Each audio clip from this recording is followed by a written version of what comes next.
Hi guys, welcome back to my channel. Today I'm coming at you with a different style video for my channel. I'm going to be doing a get ready with me style video where I'm going to be just kind of going through and testing out some new products that I got my hands on and just kind of giving you my initial or first impression thoughts. So I'm going to be talking about the Maybelline Age Instant Rewind Concealer, you know, because it's in darker shades now. I'm going to be talking about the e.l.f. Correct and Set under eye setting powder. Mine is in the color banana. I'm going to be talking about the Wet n Wild ultra brow pencil. Mine is in dark brown. And I'm also going to be talking about the Beauty Creations Irresistible palette, which is supposed to be a dupe for the Anastasia Beverly Hills Modern Renaissance. And then I'm going to be trying out the Essence Metal Shot liquid eyeshadow, which I got with the thought process of the whole steel shimmer and glow type of liquid eyeshadow. So let's get into it.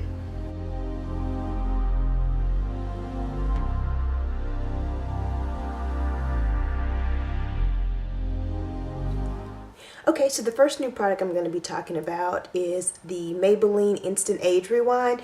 Now, of course, this is more of a, this has been around for years. In fact, I'm sure if you've watched any Pale Skin Diva, you've seen them use this. But of course, we couldn't use it for years because for some reason Maybelline thought they won't come out with shades for people with melanin, which I don't know because they have foundations. I don't understand. So anyways, everybody's all excited because they're like, yay, Maybelline heard us. And I'm thinking, why? Hurt us? We've been talking for years, y'all. You know what I mean? So I'm kind of like, but whatever. But for some reason, I'm all in love with some concealers right now. Concealers seem to be what I'm in love with trying. So I'm going to use this today. I already have my foundation on.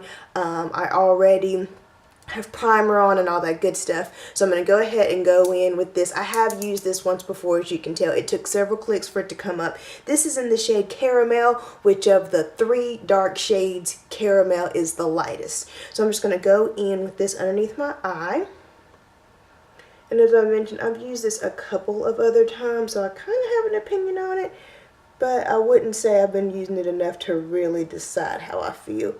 It is very, like, you can hear it. You can hear the sponge sound. And I try not to use too much. In fact, that's more concealer than I would normally use. I'm trying to kind of ease up on the concealer because I'm learning that doing my concealer like a YouTuber is not working for me. So I'm going to go in. I'm going to let it sit here for just a second. And then I'm going to go in with this awesome angled but yet fluffy brush from Royal and Langnickel. It's called the Precision Angled. I'm pretty sure I got this out of an Ipsy, and it's a good brush. I'm just going to go in and blend that out. Very light strokes. I'm trying to keep it in the area I'm trying to conceal versus dragging it all over my face. Really just trying to use it where I have the darkness. Now, normally I would color correct because I have a little bit of darkness in here, I would say, underneath my eye, and sometimes it's more intense than others, but I normally feel better with color correcting. But I didn't today because I really want to see how well this performs. I believe this is supposed to have like color correction in it, and it's actually supposed to be like good for you, I think, or good for your eye area. I'm pretty sure is what it says, but I'm just going to blend that in, and it doesn't look too bad at all. It blends out quite nicely. You know, it didn't take a lot of work. It just kind of, it smooths out quite easily. I will say I still have a little bit of darkness right here where I would feel a little bit more comfortable if I had color corrected, but it is a smooth product. I will definitely give it that, and it does look quite nice under my under eye. So I won't take as far as the ease, the creaminess, and the blendability. I'll definitely give it credit for that. But again, how long did it take you, Maybelline? Okay, so then the next thing I'm going to do is I'm going to use this e.l.f. Correct and Set powder. I believe this is on the website. It comes in 3 shades. Mine is the banana because it was recommended for deep skin tones, but I think there is a rosy and a peachy one. I'm thinking now I wish I would have got the peachy one really for color correction because that's what I need on my skin underneath my eye to cancel out that bluish color from the circles, but I got the banana because one, it said it was recommended for deep skin tones and your girl's got some melanin in her, and two, I'm actually looking to find me a really good banana powder. Everyone on here loves some banana powder, but I've always noticed that they just make my under eye look even drier than it has to be, so I haven't been the biggest fan of it, but I am going to try this one. I've used this a couple different times, and again, still trying to perform a thought on it. This is not a universal powder that looks good with every type of foundation or concealer. This is one of those that when you find the combination to work, it really does work good, but if it's not, then it can really, to me, it makes my under eye look drier than it has to be, and it just calls out all my imperfections. But still testing it out. I do have this on the same brush that I used to blend in that concealer, and I'm just kind of going under here and lightly setting that concealer with this. And I don't use a lot of powder because, again, I'm not a baker. I'm just trying to set it because my skin is oily and nothing liquid goes around on my face without some type of setting. And I'm actually going to bring this powder up here on my eye to set that eyeshadow primer that I put on too. I just find that helps me to blend it in. And I do like putting a little bit of powder in my brows because I feel like that also helps set that primer so that the eyeshadows I put on after blend a little bit easier. So I'm going to put some more in here. Just tapping it off in the lid and applying that way. This isn't like, if you use the HD under eye from e.l.f., it's actually quite finely milled. Like when you try to sift it into the lid, it doesn't take that much effort. This is a little bit more chunky, so you really have to tap kind of hard to get it out of the sifter. Okay. Alright, so again, not bad, but I can see just a little bit of darkness that I'd feel a little bit better with had I color corrected. Alright, so the concealer and the banana powder down, two new products. The next thing I'm going to go in and do is my brows with this Wet n Wild Ultimate Brow retractable brow pencil, and it is one of those that has that triangle thing, so it's supposed to kind of give you ease and precision when you need it, but kind of help fill in a little bit more because of that bottom part of the triangle.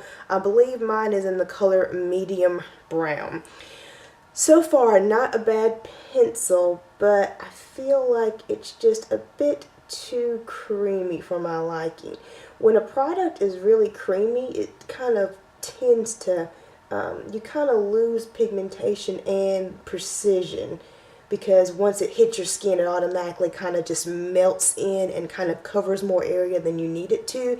And I feel like that's what kind of, because it's so creamy, you don't get that precision or pigmentation. I like a little bit more of a waxier formula, and I feel like, I can't talk while I'm doing this, so I want to get my point across first.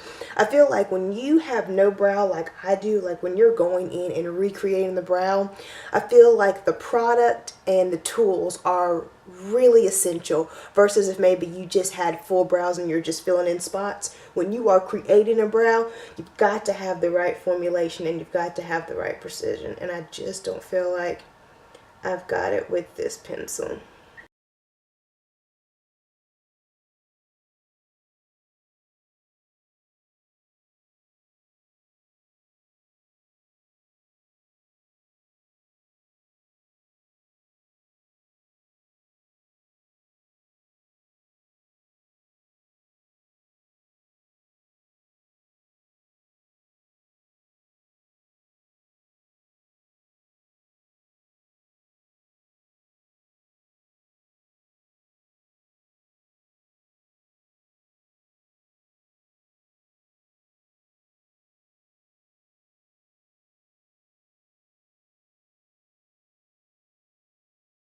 Girl, the struggle was real with that Wet n Wild. No go. No go on the Wet n Wild. Okay, so moving on. Alright, so the next thing I'm going to do is I'm going to go into this Beauty Creations Irresistible palette. This is another new product, and this is supposed to be a dupe, I believe, for the Anastasia Beverly Hills Modern Renaissance palette, which was what drew me to it. I have used this a couple times, but I still need to play around with it because I want to be able to see if it's a consistent palette. So far, the colors I used, I think, are of nice quality, but I'd like to be able to come on here and let you know if I think all the mattes are the same, all the shimmers are the same, all the glitters are. You know, I want to be able to say this is a consistent palette or not. So more thoughts on that to come later. But I really do like this palette so far. So what I'm going to do with a fluffy brush is go in with the closest color in here that's to my skin tone, which is Touch Me. So I'm going to just use that to set my eyes. A little bit of kick up, but nothing ridiculous. Go, and I'm going to set that all over. Okay. Now what I'm going to do is I'm going to go in with Love Letter, and that's this pretty sparkly gold color here. And I'm going in with a flat brush, and what I'm going to do is just put that all over the lid, and I'm placing it and dragging it, placing it and dragging it. And the reason why I'm starting with the lid color and bringing it all the way up is because I saw on this Sephora video for hooded eyes, it was talking about how the best thing to do is to use your orbital bone versus your crease. And so what I'm doing is I'm actually starting with the lid color and taking it all the way up to my orbital bone, and of course I'm having it fade as I go up, so the most intense application will be on the lid, and then it'll just kind of fade up as I go up. But I'm starting with that color to get that placement down and bringing it up and bring it all the way up to this orbital bone, all the way up.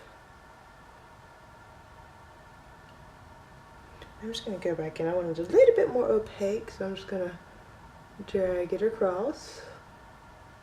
Alright, a little bit more sheer than I would like, but still not bad at all. Now I'm going to go in with the Night Out color. Now this is a brown that has a little bit of gold shimmer, but I've already figured out that the shimmer doesn't necessarily translate onto the lid if you use a fluffy brush. So I'm using a fluffy brush, and I'm taking that on the outer part of the eye, but still bringing it all the way up to this orbital bone. I'm always working with that orbital bone and breaking it out just a little bit because I don't want to droop my eye down. And all I'm doing is just kind of placing it on the outer part and then kind of blending it in. And see, it's just a very pretty color, and you really don't see any of that gold sparkle. You probably would if maybe you packed it on the lid, but using it how I'm using it, it really comes across as a matte color. I'm just kind of taking that around, placing it, and then bringing it around. Using the orbital bone, not my crease, is my determining factor. Oh, you see how pretty that is? Oh, that's just so pretty.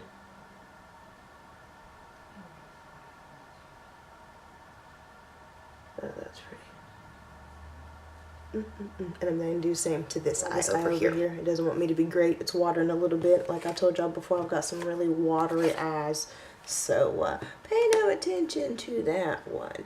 Now what I'm going to do with that same flat brush is I want to deepen this up just a little bit. So what I'm going to do is I'm going to go into the color Yours, which is a matte rich brown, and I'm taking it on the same flat brush, and I'm just kind of concentrating it right here on the outer corner and then kind of bringing it in.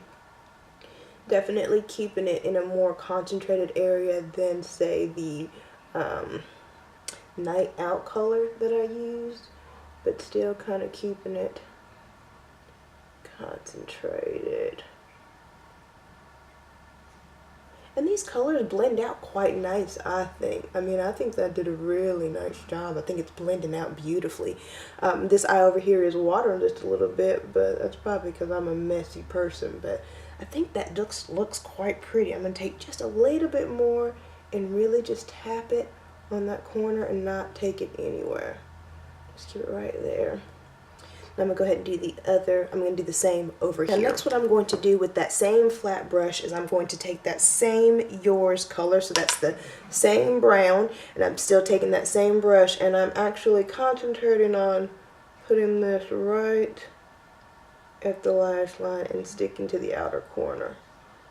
So I'm kind of bringing it down just a little bit, but really trying to keep it as close to that lash line as possible, because I want to keep that chocolatiness right there, and then I'm just kind of connecting it with that upper lash line. I'm going to flick it up just a little bit. Okay.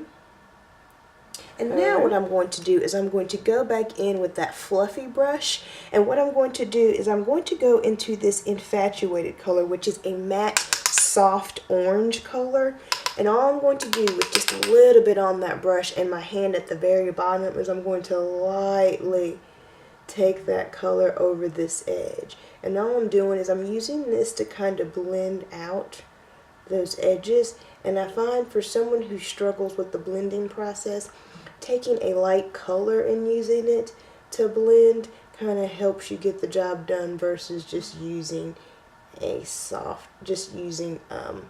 a brush with no color on it. And if you really don't want to get your look muddy, you should definitely go in with a clean brush and do this with this orange color. But I find because I have color on it and I'm just going over the edge very lightly, it prevents everything from getting muddy. So either use a light hand and very light dusting, or use a clean brush, I think. But I think that just does nicely there. See that? That just looks so good. Okay, so then what I'm going to do now is I'm going to finish up the look with some eyeliner, some mascara, finish up the rest of my face, because I think that's all the new products I have. Actually, no, I apologize. I have one more new thing. I'm going to be talking about the Essence Metal Shock eyeshadow.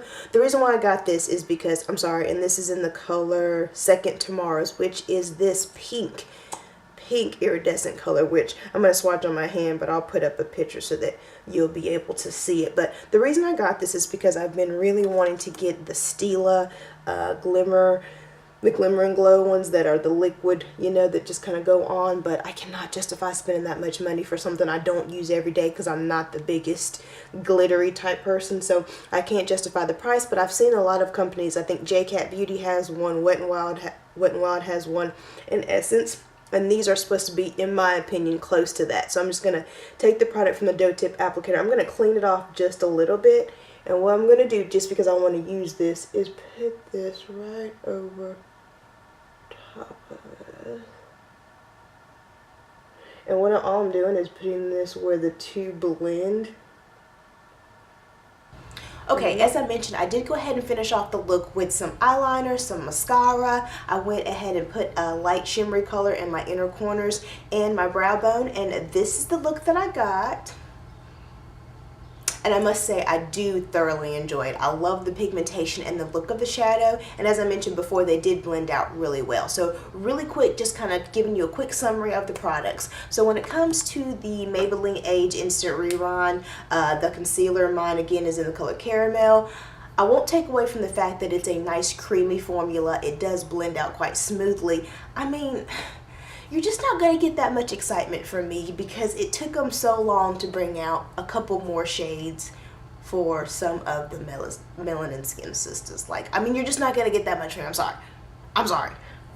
Second product we're going to talk about is the e.l.f. Correcting Set in Banana. Not a bad powder, but this is not going to be the end-all be-all. Like, this is not a powder that works with whatever type of concealer or foundation you have on your skin. You have to find the right cocktail with this, and when you do, it's going to be nice. But if you don't, then what I think you're going to find is that it really kind of makes your under eye look really dry and emphasizes any type of flaws or imperfections, and it doesn't have the best wear time. So I don't know about that one. I could definitely leave that particular product at this point in time.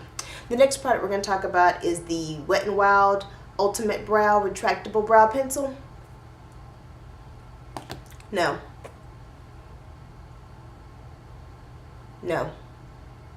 Next up, we're talking about the Beauty Creations Irresistible palette.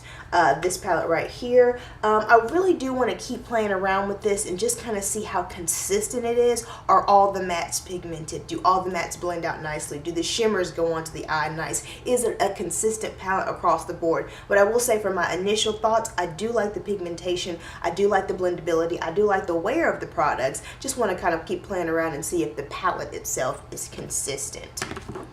And then we'll talk about the Essence Metal Shock Liquid Eyeshadow. You know what this did for me?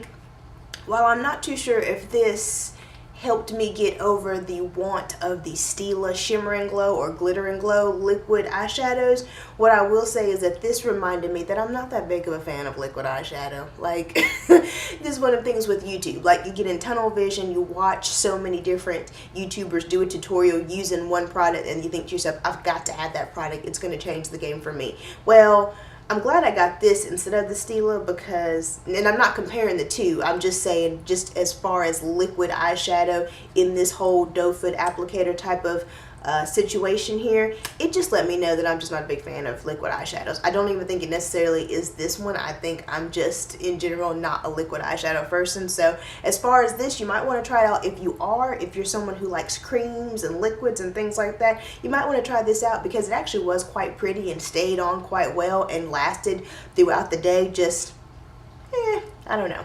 So do you guys like this type of video? I hope you do. I really wanted to kind of bring some new content to my channel just to kind of help and keep coming out with some consistent content for you guys versus doing the same old thing, but still kind of keeping it still in the whole makeup and beauty realm.